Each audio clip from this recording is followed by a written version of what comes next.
AP express news చూద్దాం. తిరుమల శ్రీవారికి అష్టలక్ష్మి చంద్రవంక కంటి విరాళం అందించింది. ఎంపీ కొండా విశ్వేశ్వరరెడ్డి 60 లక్షల విలువైన 535 గ్రాముల అష్టలక్ష్మి చంద్రవంక కంటిని అమ్మవారికి విరాళంగా ఇచ్చారు. రంగనాయకుల మండపంలో టీటీడీ చైర్మన్ బీఆర్ నాయుడు, అదనపు ఈవో సిహెచ్ వెంకయ్య చౌదరులకు ఆభరణాన్ని అందించారు.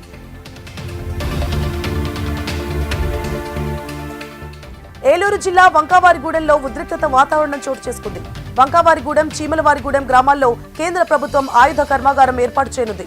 దీనికి గ్రామస్తులు వ్యతిరేకంగా పోస్టర్లను ఏర్పాటు చేసి ఆందోళన చేశారు. పలు ఆదివాసీ నేతలు ర్యాలీకి పిలుపునివ్వడంతో అవాంఛనీయ సంఘటనలు జరగకుండా పోలీసులు ముందస్తు ఏర్పాట్లు చేశారు. 144 సెక్షన్ అమల్లో ఉండగా ర్యాలీ చేపట్టిన నేతలను పోలీసులు అదుపులోకి తీసుకున్నారు.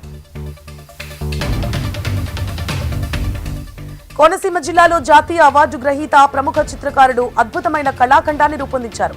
దసరా పండుగను ఉద్దేశించి నల్లి సంగీత్ కళ్లకు కట్టినట్లుగా ఎంతో అద్భుతంగా చిత్రాన్ని రూపొందించారు. ఈ చిత్రాన్ని మల్కపురంలోని సునైనా ఆర్ట్స్ అకాడమీలో ప్రదర్శించగా విశేషంగా అందరినీ ఆకట్టుకుంటోంది. కోనసీమ జిల్లా కొత్తపల్లి సామాజిక ఆరోగ్య కేంద్రంలో నిత్యం ఆకతాయిల ఆగడాలు ఎక్కువైపోతున్నాయి. ఆకతాయిలు తమను ఇబ్బంది పెడుతున్నారని ఆసుపత్రి సిబ్బంది ఆసుపత్రి ఎదుట నిరసన చేపట్టారు. ప్రతిరోజు మద్యం సేవించి తమతో వాగ్వాదానికి దిగుతున్నారని వైద్యులు, వైద్య సిబ్బంది తెలిపారు. ఆసుపత్రిలోని విలువైన సామాగ్రిని సైతం ధ్వంసం చేస్తున్నారని, వారిపై కఠిన చర్యలు తీసుకోవాలని డిమాండ్ చేశారు. ఒంగోలు జిల్లా కందుకూరులో టెన్షన్ వాతావరణం నెలకొంది.